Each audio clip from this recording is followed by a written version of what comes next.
Have you ever heard of Agile or Lean? Let me know in the comments. This is a topic, Agile and Lean, that framework of improving business by being more agile and being lean in your business has fascinated me for years. It's something that comes from corporate originally, but we can use it in our small businesses to make our businesses stronger and to get where we're going faster and more effectively. At least that's how I understand it. And I use it in my business, and I want to talk about that. But what I want to actually do is bring to you a colleague, a friend who specializes in this type of work, in Agile and Lean. He runs masterminds drawing on this, and I am excited to introduce you to Mark Webb, who is this specialist, and we're going to talk with him today about Agile and Lean. Mark, how are you doing? I'm doing good. Over here the sun's shining. Typical British conversation to start with. So I'm doing good. When the sun's shining, we're happy. Fantastic. Fantastic. Welcome. And that was also a really nice sound check. Good to know that I can hear you. So, Mark is, as he just mentioned, in the UK. I'm talking to you from outside of Boston. So, this is a fun across the pond conversation that we're having today. But let us know in the comments. And I'm going to pop that question up here. Have you heard of Agile or Lean? Let us know. And Mark, actually, even before we get started, can you tell me a little bit about, well, first of all, what do you do? Tell us a little bit about what you do. Um, well, as you say, I run an organization, a coaching organization called A-Game Masterminds, which has a certain number of agile principles under the hood. I come from a background where I've been involved in the agile software development, which is where it originally came from way back in the late 90s, through to when I left corporate and started to do this work on my own. And it's one of the things that's ingrained in me. We do a lot of work around the idea of how to be more agile, and how to be more lean. And lean is yeah, and I'm sure we'll get to that, what the difference is.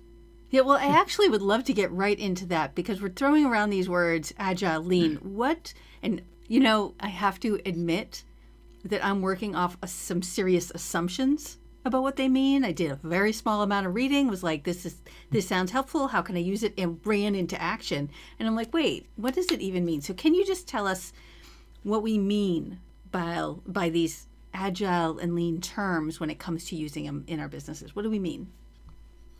Well, I'll start with a potted history of. I'll start with agile basically, because I that's where I live a lot of my time in agile, and then we'll talk about lean. But agile started as a response to the increasing rate of complexity in the modern world. Essentially, in the late 80s and sort of 90s, there was a lot of organizations that were finding the current way of doing software development was not working.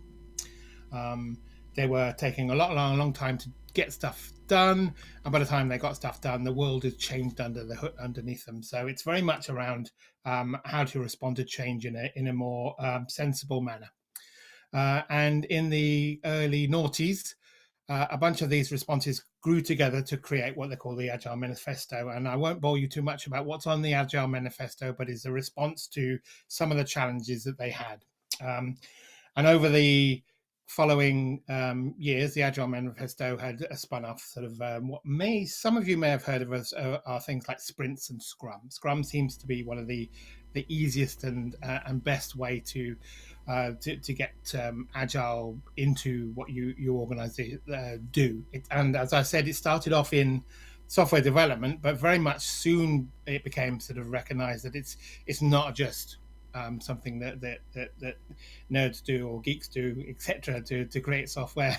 It's relevant to anybody who is creating new products, And we talked about marketing in the precursor to this, and very much marketing was one of the early adopters of agile methodology outside of agile and software. I'm relieved to hear that because I'm like, how can I use that in marketing with my small businesses? So, am I right that agile is literally meant to make us more agile and lean is literally meant to help lean out our businesses? Is that accurate? Absolutely, it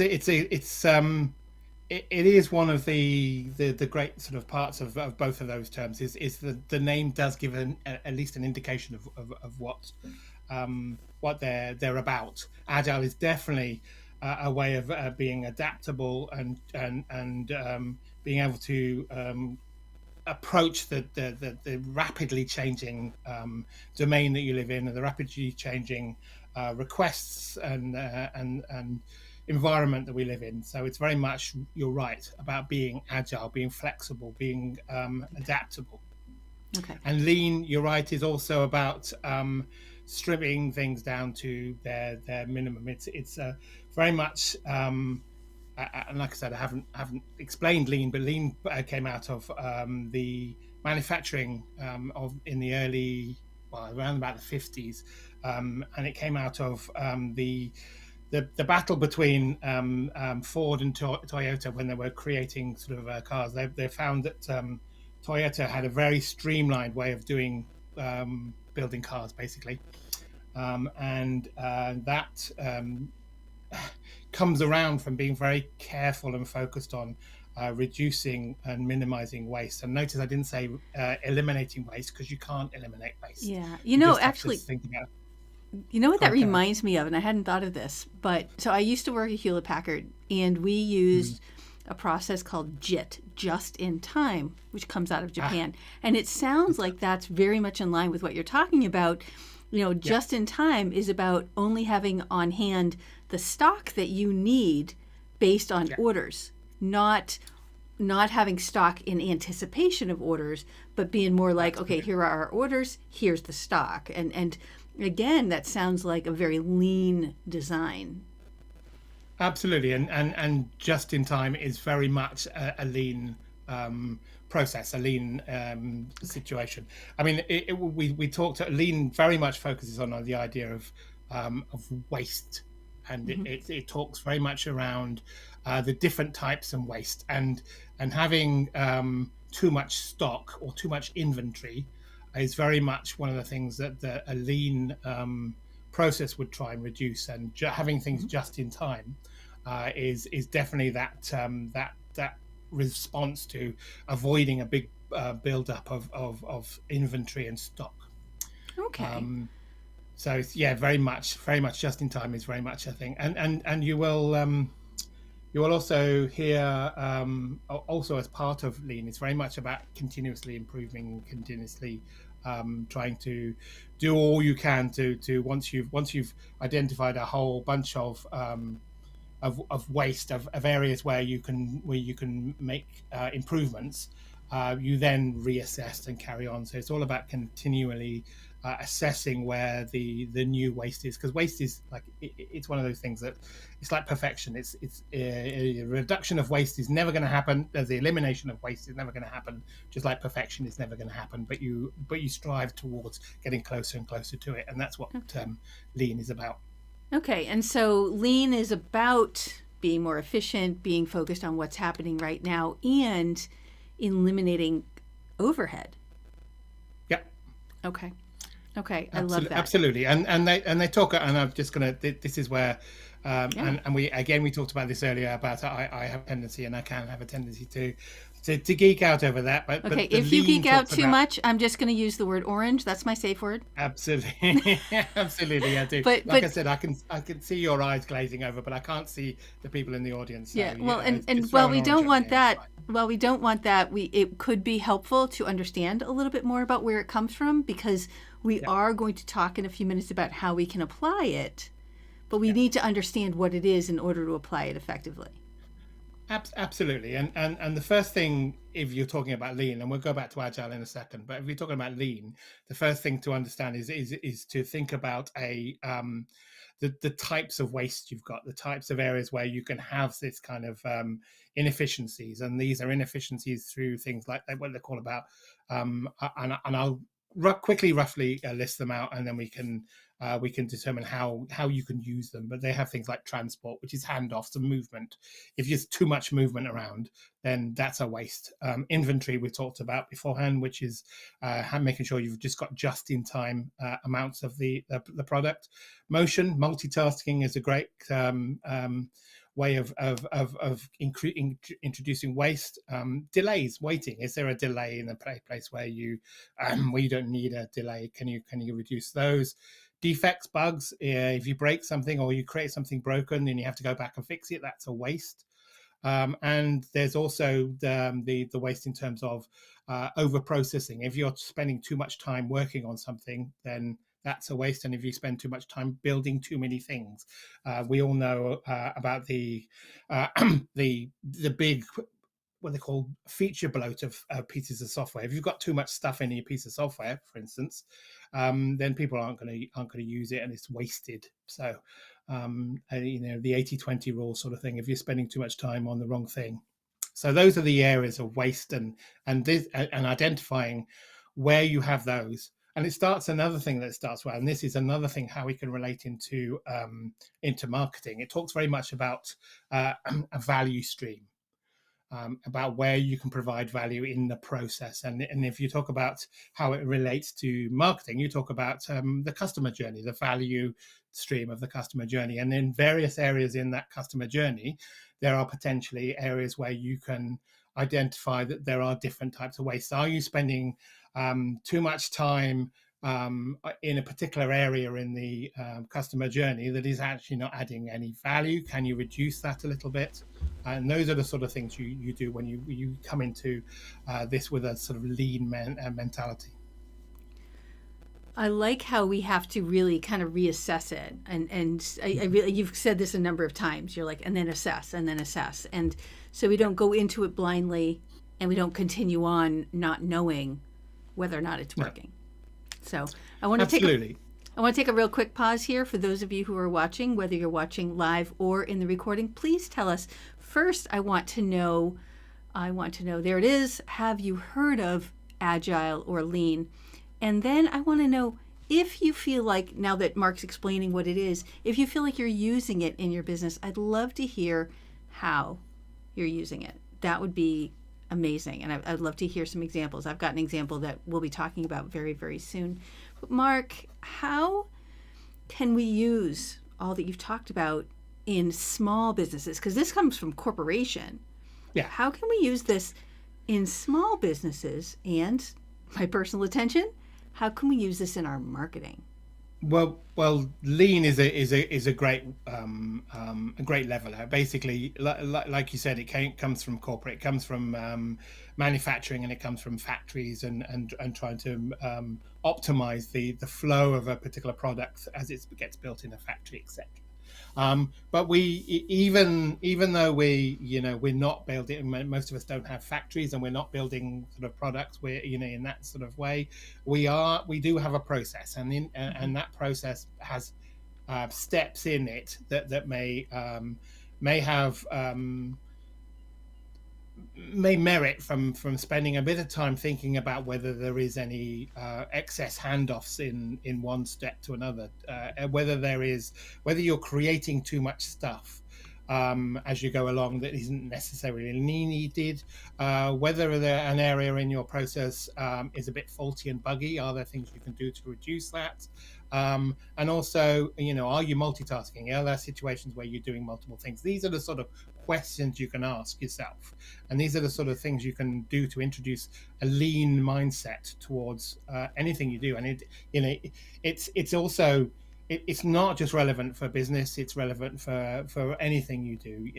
Are you spending too much time, wasting your time by doing things that aren't helping, or have got sort of steps that are causing you to over process things or overdo things, or not get the benefit you can do, and so essentially it's definitely applicable to a small business. Okay, so because you always have a process. So I have two questions in here, because I really want to move this into an applied perspective.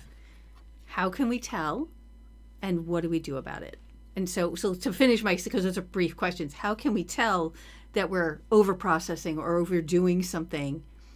And then if we Okay. realize that, what do we do about that? Uh, Simply, the first step is to really spend a bit of time thinking about your process. You and I have spent a bit of time over the last time thinking about our customer journey, trying to detail and document where we go and what we do to talk to our particular customers and to get our customers to come and buy from us. And as we go through those stages, you can start to think about, um, is one of those stages, for instance, um, in one of those stages, we talk about the inventory. Are you creating? Are you needing to have loads of products? For instance, if you do a lot of one-to-one type conversations, if you go out and face to face, and you may have a bunch of leaflets with you, have you printed off thousands of leaflets? If you've printed off thousands of leaflets, there's a possibility you've got too much inventory, because you don't then have the opportunity to change things because you've got a whole bunch of potential leaflets and stuff that might be not useful anymore. In the digital world, that's easier to do because we don't tend to create a whole bunch of products that we can remove and change. But in the physical world, we may be creating too many products, and we may have too many products. So when it comes to changing them and doing something about them, we can't. So it's about understanding what you use and where you use it, and whether there are too many of the things, whether it's too Okay. complicated, that kind Okay. of stuff. Or whether or not it works. So, what you use, whether or Yes. not you use it. For example, I want to move this into digital. Like, I Yeah. post something to social media and it doesn't get a lot of response. And I mean a lot of response, like zero, right? Because if you're starting up your business, three might be plenty, and that kind of thing. So, what is it getting? And if you're doing five different things and a bunch of them are getting a response, but one is not, then the question is, can you do something to fix that to get it also getting a response? Or do you need to kill that so that you can focus on what's working? Is that what we're talking about? Absolutely, absolutely, and that could come easily under the idea of being overproduction. You've got too many steps in your process. You're doing too many processes. Again, to do with over processing things, Okay. and you need to identify which of those processes, which of those steps, which of those lead magnets are working, which of those Okay. emails are working, that kind of stuff. Okay. And if they're not, if you're getting a response that is showing that these things aren't adding value, there are features that are unused, or they're too complicated and people don't understand what you're talking about, then perhaps you can then pull back and change them. But it's again very much, you're right, very much a stuff about measuring the value, measuring the effects of the things you do, and then you can start to think about, are they too complicated, are there things that people don't use, etc.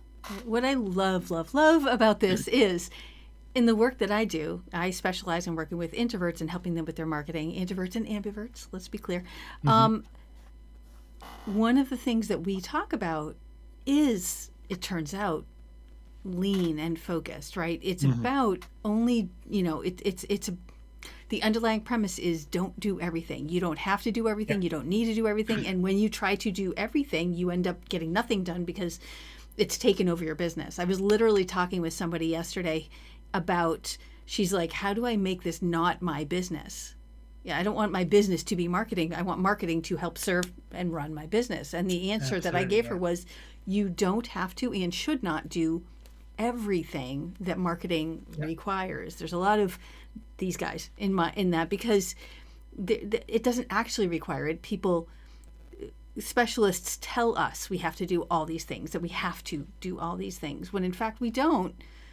We should be, to your point, running a lean ship where we only do what we know our audience is going to respond to, where our audience is, and enough to get the word out so that we can then serve them through our business.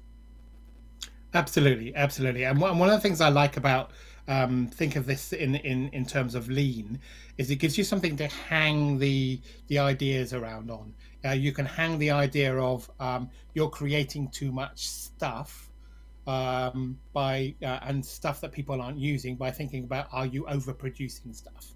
You can talk about things about are the things you're giving out there too complicated? Are you getting back feedback with lots of questions about the things you produce? Then you're over processing. If you think about are you having to get them to do lots of different things to own up? The one thing you might do is there's a lot of steps. There's a lot of handoffs and movements in maybe the way that they can buy your products or sign on to your mastermind or come to your webinar, etc. There's a lot of steps. So maybe again, that's there's too many handoffs. That's too much transport, and it just gives you a way to tie some of these things, and it gives you a framework for which you can go through your process, and you can go and analyze it bit by bit.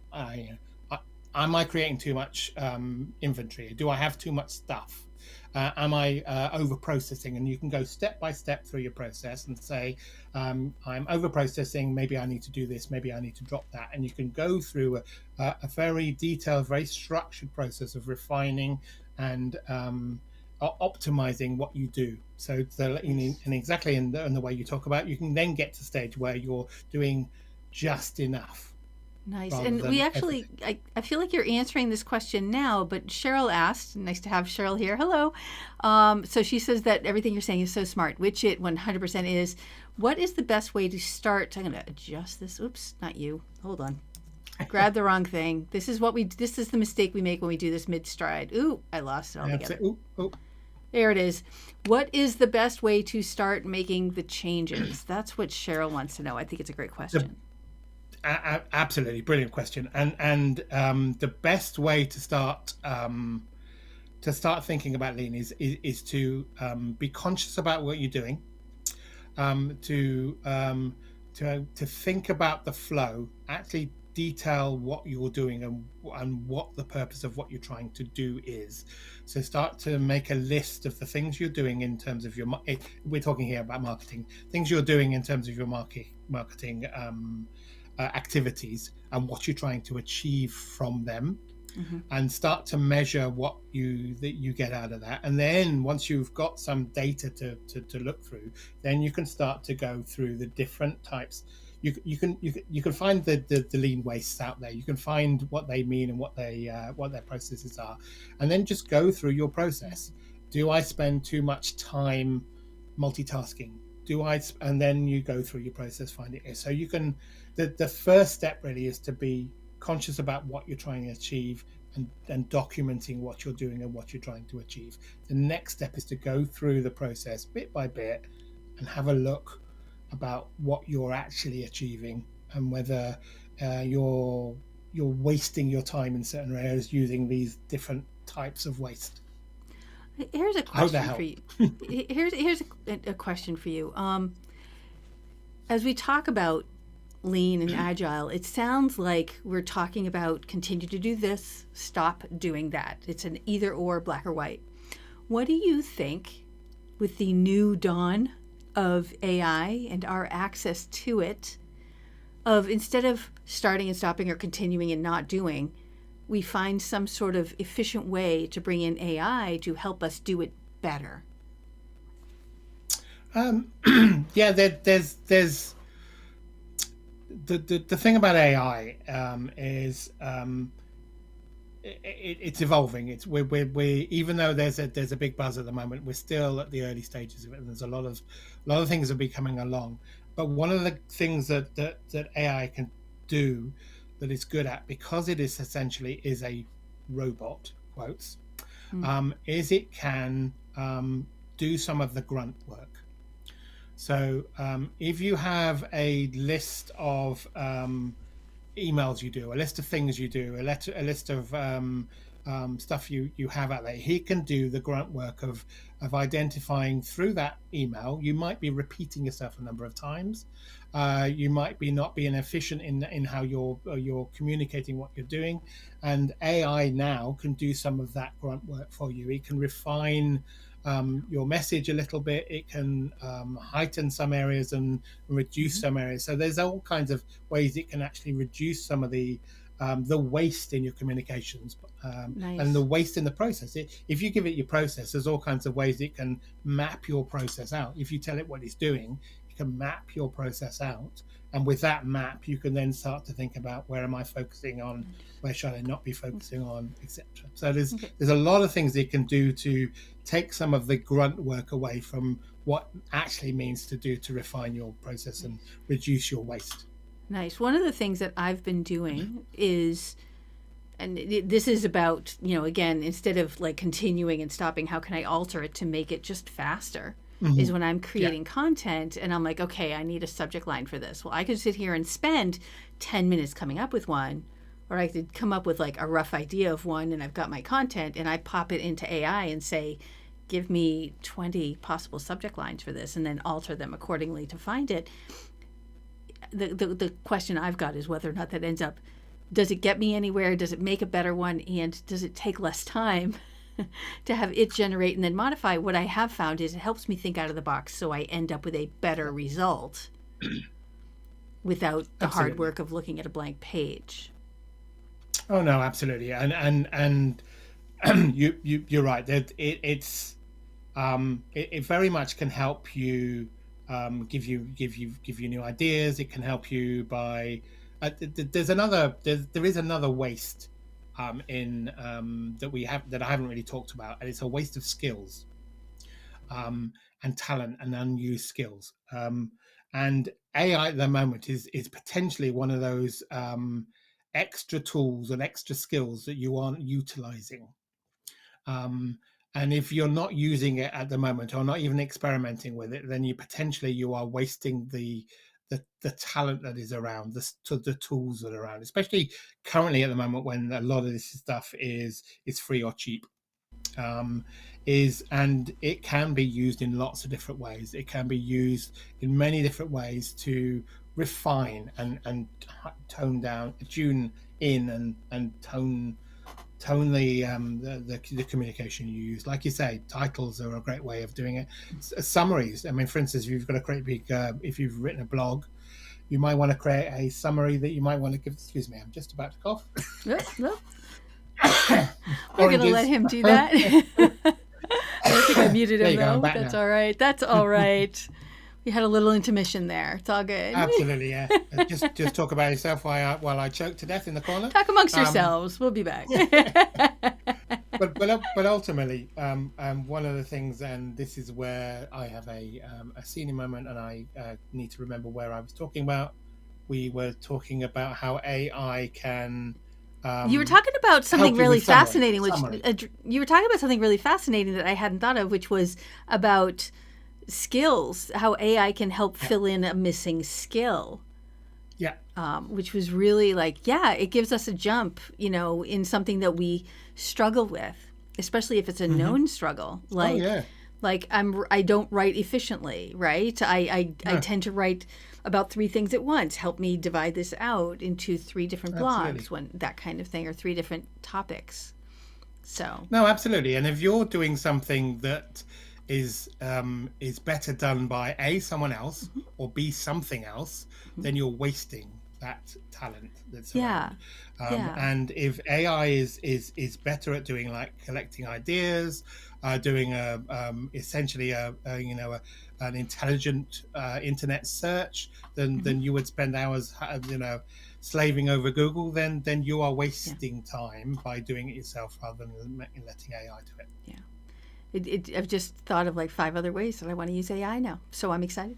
So, And like you say, one of the good things, if you've created a blog, reading through that blog and trying to work out what are the highlights and the interesting pieces out of that blog, or a mhm, summary that you might want to post somewhere else, AI yep. can do that easily. Yeah. It can Or go a through, video, pick up. we take a Mm, long video yep, like this and I want to cut it up, and there are tools out yep, there that we can use now to do that sort of thing, to either do it automatically or to make it easier for us to pull out depending on which absolutely, topic we're talking about. absolutely, So, absolutely. So yeah, so not using the tools that are around you, then, and especially mhm, the cheaper, freer tools around you, is wasting time when you could be. Fascinating. It's the same thing we have when we started in a small business and we start having to do all of the things we need to do. Where we you talked about someone saying, I don't want to make marketing my job. I want to make my job or my career or my business my Yes. business.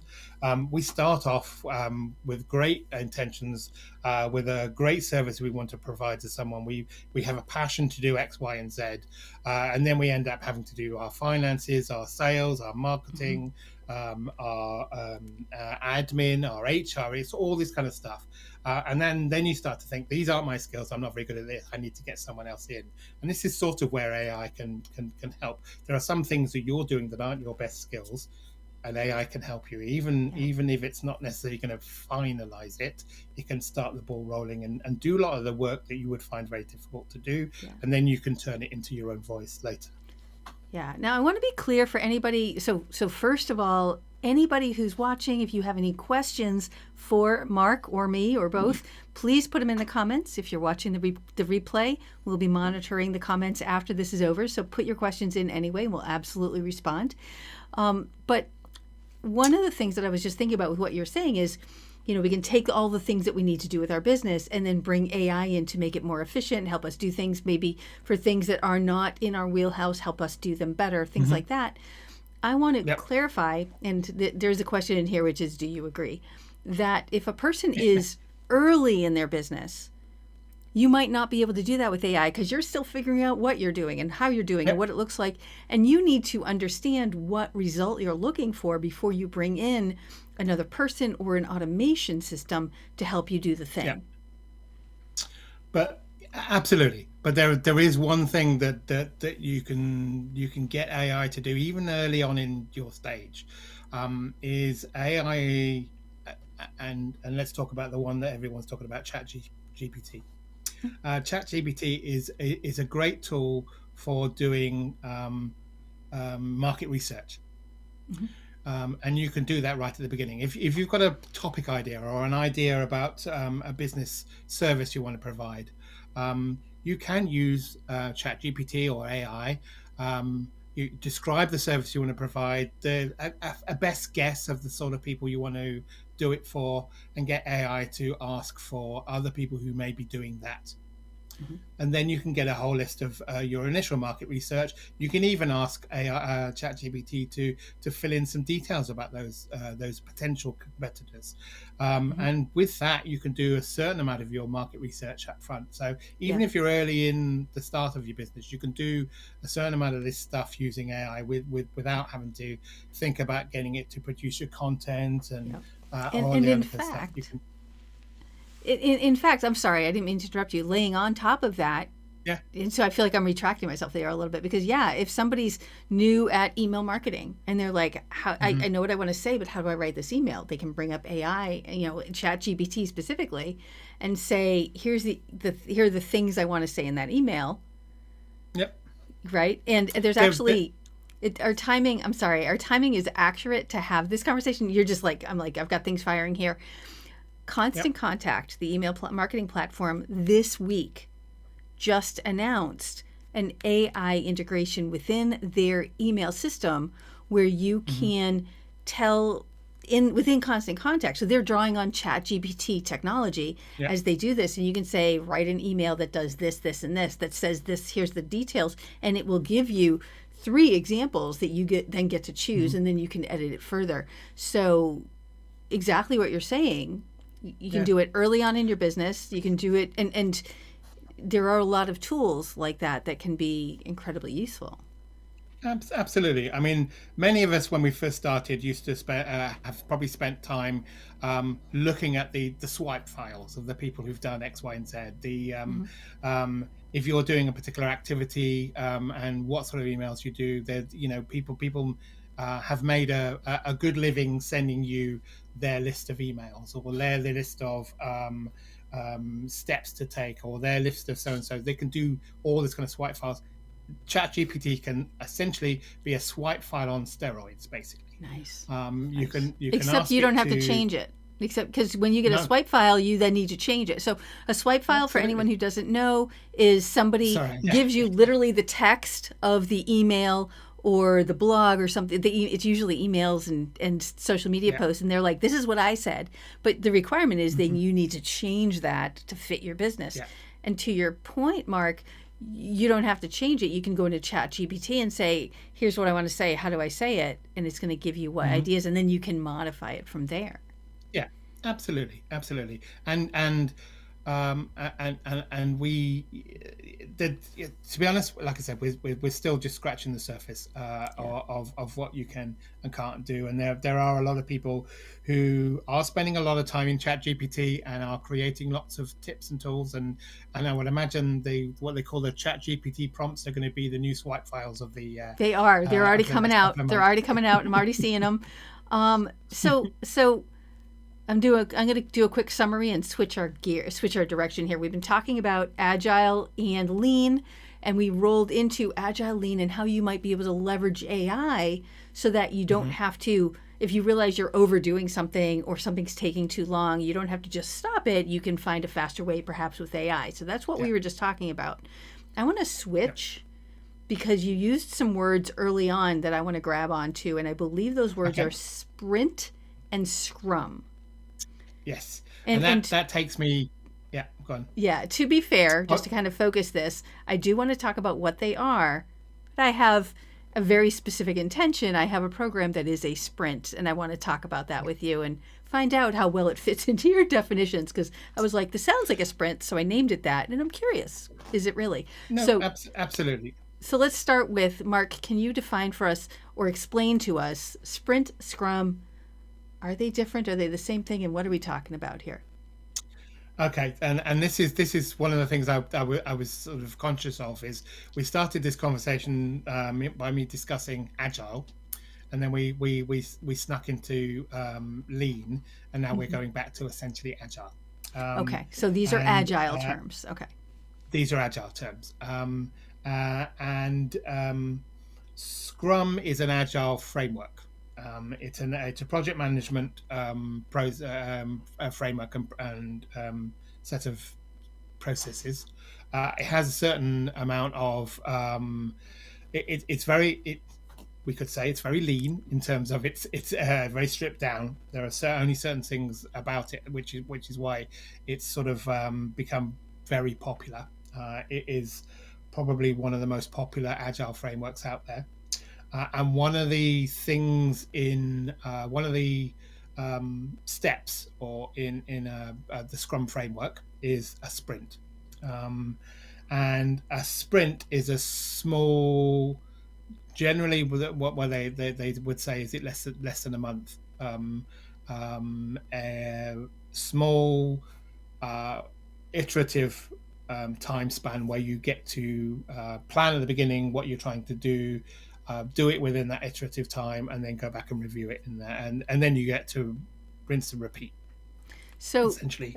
I love that we're talking about these because, your business is A game or A gamers, A game masterminds. And Yeah. I love that because we're talking about games here. Scrum, from what I understand, is a rugby term where everybody's together Yes. with their heads together. Is that what they mean when they call it a scrum? Well, you're hitting on a sore point for me in some Okay. respects because and we've had this a little bit of this conversation about scrums and sprints. It is supposedly based upon the game rugby Okay. football, and it is supposedly using the term of the scrum, which is Hmm. essentially the huddle that people do when they over a ball. Um, but it's not quite. There's a phrase I've heard a number of times that um, metaphor. No, what do they call them? Models. All models are incorrect, but some models are useful. Okay. And I like that. this is a model that's incorrect. It really isn't like Scrum, but it's a useful terminology and it's a useful understanding. So I squirm a little bit when people talk about it being associated with rugby because it's a very loose connection, but there is that connection. The people who created it did have that idea that it was linked to it. So that's that, and that also leads me into the way that Scrum operates. tends to, the sprints tend to be relentless. So they, because essentially when you're in a Scrum process, you tend to have multiple sprints following quite closely one after the other, Okay, so and it's anyone sprint, who sprint, does run. sprint, not just an isolated sprint. Yes, and anyone who, yeah, absolutely, and anyone who has done running, and it was a long time since I did running, I know that I can't sprint for a long time. Mm-hmm. So it's very much a more of a sort of marathon than a sprint. So sometimes the term sprint feels a bit relentless when you're doing it Especially in if a they're Scrum. putting them one after another, so there isn't a Absolutely. break. No, no, Okay. indeed, there isn't. There, Okay. there is a sort of break. There's generally a break where you spend a bit of time thinking about what you did last time to review, and then you do a little bit of planning for what you're going to do next time. But that break is a tiny break, and then you're Mm-hmm. back into the sprint. Mm-hmm. Um, and so it sometimes felt a little bit of the wrong word for me. Okay. But the way that I understand that what you're doing, and it comes out of there's another a sprint term that's coming out, which is sort of agile, but not part of the Scrum framework. Is what's called a design sprint, and this was popularized by a book called Sprint that came out of the Google the Google House. I don't know whether it's Google who actually wrote it or whether a couple of Google, what they call Googlers or Googleers, or I can't remember what they call them. But they wrote a book called Sprint that describes a thing called the design sprint, and this is very much a fast-paced way of designing and frameworking and prototyping an activity and getting feedback. And this tends to be done in the raw term in a week. So this is done in a week. You do a lot of the work together in a week. You get something out, you test it, and then you go away and actually refine it through the normal processes you do. So that is very much a sprint in the terms of you're doing a lot of work quickly, and then you're going away, taking the output from that sprint, that piece of concentrated hard work, and then doing some more work with it to turn it into something that's not what we call over here a blue peter. This is what I've stick together with sticky tape and cardboard. I can turn it into something that's a little bit more productionized. So that's what you do after a design sprint. And my understanding of how you use the term sprint is more closer to that. Okay, and for those who don't know what we're talking about, and here's my question for you, Mark. I feel like I've been leading up to this question, and I haven't been. It's just funny how it looks. Anyway, the point is, I run a program. It's coming up again, maybe in a couple months. I'm thinking about it. Called Get It Done. Yeah. And it's the full name is Get It Done: 4-week sprint. And I call it a sprint because it's got and this is just out of my understanding. It's got a defined beginning, a defined ending. It's not a long time. There is admittedly a little bit of endurance to that, right? Week 1 and week 2 are awesome, and week 3 and 4 are a little bit more, all right, let's keep going. Let's keep going. And it sounds to me like you're saying, this is a question, that does inherently define itself. It is accurately defined as a sprint, considering that we don't roll into another one right off the back of it. Well, if you were talking about a Scrum sprint, that would fit ideally into a Scrum sprint, because essentially it would be a focused piece of work, an iterative focused piece of work that is less than a month, basically. So 4 weeks, less than a month. That would fit into the scheme of a sprint, but it also fits in my category. And it's only me, to be honest. So there's no don't take it as gospel. It's me saying this. It would also fit in my idea of you're having a sprint. You're going to do some fast-paced work, and then you're going to relax, consider what you've done, move on to the next stage. And so yes, very much in my mind, it fits both terms. My idea of you're doing a sprint. And you're not going to do another sprint afterwards, and another sprint afterwards, and another sprint afterwards, and another sprint afterwards, and relentless round around the loop. You're going to do a sprint, do what you need to do after that to take the output of that sprint and do things with it, refine it, move it, change it, use it, whatever you need to do with that sprint. And then in that place, you could do some of the lean things on it. to cycle us back again. And then maybe later on you might do another sprint, but you're not going to do sprint after sprint after sprint Right. after There's sprint there's after an sprint. intentional break in between where you do something Yeah, else with the thing that you're working on. Okay. yeah, And now yeah, you've got and me that makes thinking. it feel a little bit more sustainable. And one of the principles of the agile framework, or the agile sort of manifesto, is about working at a sustainable pace. And while agilists and scrum masters would say that these sprints, while they're called sprints, are trying to be done at a sustainable pace. There's a tendency to that we have to be aware of when you call it a sprint. You feel like you should be doing things at a faster pace, Hmm. and then if you do that, you pull away from the sustainability of the pace you have, which is Yeah. why a marathon feels like a better metaphor than a sprint. When I do, it's funny. I actually have another question here, but when I do, I want to share this idea. When I do sprints and we run Mhm. co-working sessions, Yeah. I've noticed that, let's say you're running a session and you've got 10 minutes left to the session. It's not, the answer to that, it's a shift. There's a shift that happens. Instead of, oh, I've only got 10 minutes, I can't do this and that, it becomes, oh, I've got 10 minutes. How much of this can I get done in 10 minutes? And it kind of speeds you up and kind of moves you along. And it's a, Yeah. it's a shift in mindset to approach the project that we're working on at that point, which is Yeah. really fascinating to watch.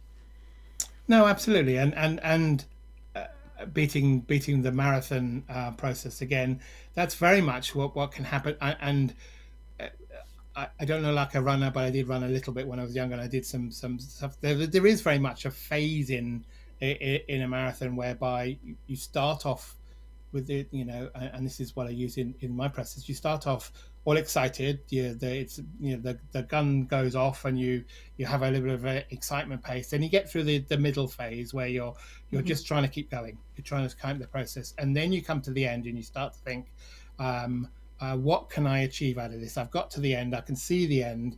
I either just keep going to get to the end, get what I can done, or if I'm doing really well, what else can I put in? How can I increase my time a little bit, be a little bit better in my so there's two sort of phases at the end, and that's what happens in a time box type activity. You start off all excited, you get Yeah. through just getting through it, and then to the end you think, well, can I get more done, or do I have to just consolidate on what I can do just to get something done? So, Hmm. and that's the sort of process you get through when you do a time boxed activity. And Yeah. things like the co-working blocks of time, Yeah. or even the sprint itself is a time boxed activity. And even in that time to the end of it, you start to consider it towards the end of your 4 week period. I bet you get people who start to think, well, I had my great goals and great ideas at the beginning of what I was going to achieve, and now I have to think about what can I actually realistically get done in the time I've got left. Or those people who underestimated and underpromised and think, well, absolutely, I've done the things I thought I was going to do. What else can I do?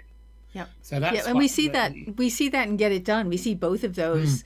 But the one I see the most when I run it for a month is you've got people who come in with a certain plan, and we do our opening workshop. They set their yeah, plan, and this happens a lot. They'll get 2 weeks in, and they'll be like, I'm done. What do I do now? And I, absolutely. I direct them to go back to that workshop because they generated what's next in that workshop. They just weren't Hmm. focusing on that because we had them focus narrow.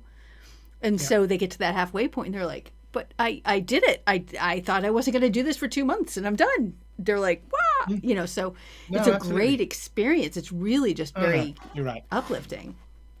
No, and you're right. And that is essentially one of the processes of doing a highly focused type sprint type activity that like that is your mind is clearing itself of some of the distractions. You've set a plan during this 4 week period. You've set a plan to do X, and you know that there are going to be some distractions, but you've got a strat. You can start with a strategy, with a mindset that Hmm. you're not going to get distracted. You're going to get things done. Get it done. Get it done. um, Absolutely. So you, with that mindset, you start to get things done. You start to Yeah. stop getting distracted. You start start to stop. Yeah, you start to focus more. You start to take steps more to do the stuff done. And Yep. you like I said, you often when you're doing it in a one-off, you often realize that you've got like you say more done in the beginning than you thought you would do, and Yeah, then it's what you do. So fascinating. It's mm. fascinating. Okay, last set of questions. First, Mark, are you an introvert, an ambivert, or an extrovert? Sorry about It's that. okay. I Okay, would say let me. I'm going to myself. back up in case people couldn't hear me. So Okay. I didn't even notice because I was busy asking my question, which is terrible. Mark, are you an introvert, an ambivert, or an extrovert? I would probably consider myself very much in the middle and ambivert. Okay. There are certain times when I can I can be all energetic and life of the party and etc. And other times when I just want to sit in the corner and just do my own thing. So I hear I you. would very much sit myself in the middle. I hear you. So my question is, how can, taking everything we've talked about here, how can agile and lean frameworks and approaches and Mhm. sprints, scrums, the whole thing, how can an introverted business owner use this information, or how can it inform what they're trying to do, especially in their marketing? How can you speak to that? Yeah, I think lean lends itself to um, the idea of being conscious about what you're doing. It lends itself to the idea of trying to reduce friction and waste and manage energy and manage the things you do by thinking about what is working, what isn't working. And it's also it can be very much a process that is very much, if you're talking about putting lean in terms of the processes you do, very much that you just need to have the data Mm-hmm. and then you can refine it. You don't necessarily need to get too many other people or things involved in doing a good lean refinement of what you do. And that would, I would imagine, I know for my experience, I quite like the fact that that's something I need, that I don't need to go and ask loads of other people to do. There is a certain amount of feedback in that, but it's not loads. Agile is a little bit different. Agile is very much a one of the tenets behind Agile is a like an inspect and adapt, and that's why you break things into small and that inspection and adaptation requires getting feedback. Yeah, and when we're talking about inspection and adaptation, we're also talking about iteration, right? Based Yes, on what you've just learned, let's reiterate this into a new yeah, format. absolutely, absolutely, Okay. absolutely. You know, what happened in the time? It's very much in, if you're doing it in an agile manner. What in your last sprint or your last chunk of time, what happened, what worked, what didn't work, etc. And and then the adapt is, what are you going to do next for the next step. So it's Nice. very much like a cyclic Okay. continuous improvement stuff. Nice. But some of that feedback would, especially if you're working in the business area, requires you, and also agile is very much focused on that, is customer driven. It's very customer Okay. driven. It's very getting feedback of what's the customers work, what's working for the customers. So that requires getting feedback from your customers. Okay. um, And also, I and think that from a marketing standpoint, they could also get some of that feedback just from the data from their Yes. marketing. Oh, yeah. No, Okay. absolutely, absolutely. You can get that. Like I said, I was going to say the same sort of thing. That Okay. doesn't necessarily just involve going out and talking to customers, although that is a great way of getting feedback.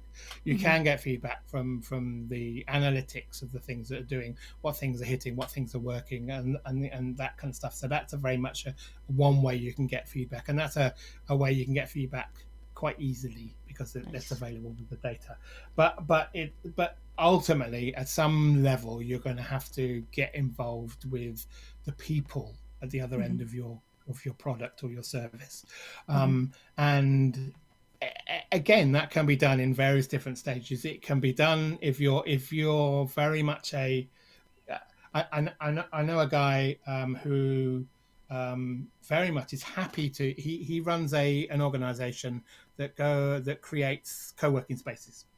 And whenever he does, he moves his co-working to new location and area, he goes and sits in a coffee shop and talks to all the people in the coffee shop. Why are they there? What are they doing? How are they working? Would they, etc. So he does a lot of his own market research. He's always doing that, and he's very out there, and etc. And sometimes that would feel daunting. I know I'd feel daunted by doing that. Yeah. But there are ways of doing that without being out in front of people. There are ways of finding. You can run a survey. You can run a survey. You can. There are a lot of ways. Although I have to admit, it's not that I wouldn't do. I'm an ambivert, so it's not that I couldn't do what you just described. I just would need to wipe the next 2 days off the list of anything that I could do. I'm not going out in public for another week, right? So, and the vice versa. You'd have to build up a lot of energy, etc. And I'm not doing anything the day before. Yeah, exactly. So it sounds, just to kind of summarize, it sounds like there's a lot in here that introverted and ambiverted businesses could use if they struggle with things like energy overwhelm or having too many things to do and not knowing what is or isn't working. Bringing in a lean approach or an agile approach or both to this can and some different things tucked into there can help them focus, understand what's working and do only that, and make better decisions. Absolutely. Lean is right up that street for that. And lean is a great way of approaching optimizing what you do and maximizing what you can get achieved with the energy you have. And that's lean is right down that street. And agile is also, in some respects, the same sort of thing, because essentially one of the tenets of agile is making sure you're doing the right thing. Not just doing anything. You're doing the right thing, and the way you understand what the right thing is by getting the feedback, by doing an iteration, by inspecting, by adapting, etc. So again, it's another way of maintaining and managing what you do, so you're not wasting your time doing the things that nobody wants. By doing this in small little chunks, getting it out there, testing it. And the best test is to get it out there. And that's what Agile is all about, is the only way to really understand whether something works is getting someone to use it. Nice. That's awesome. Mark, this has been a fascinating conversation. I don't feel like we geeked out too much. I think it was just enough. And I really am grateful that you were here. Can you tell us where we can find you online? Well, I am in Instagram, in Facebook as at A Game Masterminds. I've got a website, agamemasterminds.com. And if you want to talk to me on LinkedIn, then it's Mark Webb A Game, I think, or because I've just changed that. But I'm in LinkedIn as well, so you can find me in everywhere. I'm always open to a chat, and if anyone wants to know more about Agile and doesn't mind me geeking out, then Agile and Lean, then do say hi. I think we'll lean into the geeking out, because there's so much goodness in there if we can grab onto it. So we're going to put all of Mark's information in the description so that you can find him very easily with just a click. Thank you, Mark, for being here. This has been an awesome conversation. I'm thrilled. I hope everybody watching has found something useful in here that they can use for their own businesses. Thank you. I hope to have you back here again.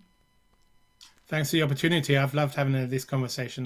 You and I know have great rambling old conversations, and I'd love to be able to talk about Agile and Lean whenever I can. So, yeah, we do. We have great conversations. It was nice to actually capture one. So, absolutely.